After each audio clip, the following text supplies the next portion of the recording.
तो हापुड़ में कचहरी के बाहर हरियाणा से पेशी पर आए लखन हत्याकांड की कहानी एबीपी गंगा पर चश्मदीद की जबानी सुनिए।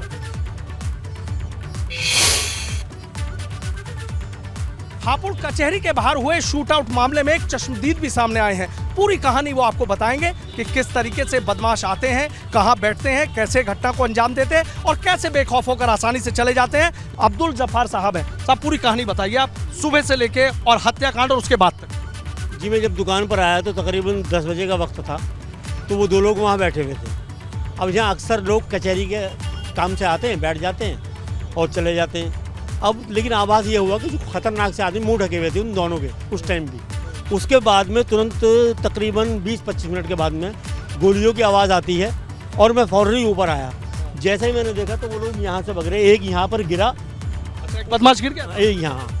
तो उसमें से किसी ने भी किसी को पकड़ने की कोई हिम्मत नहीं करी और वो उठा और उठ के भग लिए। दोनों के हाथ में पिस्टन थे और वो इधर के रास्ते से दोनों मुँह ढके हुए। तो वही लोग, मैंने कहा यार ये तो वही थे, मैंने ये तो वही थे। फिर वो आगे निकल गए।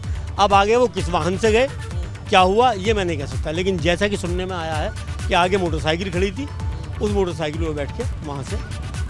तो आपको लगता है कि मतलब दिन दहाड़े इतनी भीड़ भाड़ का इलाका, सामने कचहरी है? बिल्कुल सामने कचहरी है। मैंने पुलिस वालों से भी कहा अगर यहाँ खड़े हो तो सुनने हो, कोई दिक्कत नहीं मुझे। मैंने कहा जी आप लोग कम से कम कुछ इधर आधर को गोली तो चलाते कुछ तो करते, क्योंकि हमारी ड्यूटी अंदर की है, बाहर की नहीं है। लेकिन आपको लगता है कि हरियाणा पुलिस के जो जवान थे, अगर वो भाग खड़े नहीं होते, मुकाबला करते, कवर फायर करते, तो मुझे लगता है मुठभेड़ में 1-2 बदमाश मारे जाते? बिल्कुल, मैं कह रहा हूँ 101% हरियाणा पुलिस की बड़ी लापरवाही है इसमें। हालांकि उसमें भी एक जवान को गोली लगी है जो देवनंदनी में है। 5 राउंड गोली चली है, जो दो तो ज़मीन में लगी है और 3 उसके लगी हैं और 1 पुलिस वाले के लगी है। सर वाकई आपको लग रहा है कि अगर कवर फायर हो जाती तो शायद पकड़े जाते? जी मेरा ये मानना है कि नहीं पकड़े जाते, कोई इंजर्ड हो जाता, उनमें से रिजल्ट आता कुछ ना कुछ, घायल होता कुछ ना होता, लेकिन हरियाणा पुलिस ने कुछ नहीं किया। हाँ सर, आप क्या बता रहे थे, बताइए। वो यहाँ गिर गया था, घबराए हुए थे वो, बदमाश भी हाँ घबराए हुए थे, इसलिए वो आराम से चले गए यहाँ से। अगर कवर फायर की जाती तो शायद इस मुठभेड़ में 1-2 बदमाश ढेर हो सकते थे और उन बदमाशों के ढेर होने की बात नहीं, हो सकता है कि घायल होने के बाद भी इन बदमाशों को पकड़ा जा सकता था। लेकिन लापरवाहियां दोनों तरफ से हुई हैं।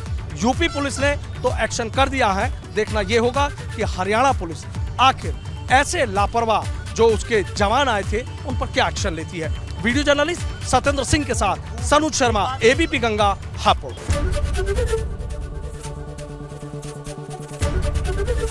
एबीपी गंगा, खबर आपकी, जुबान आपकी।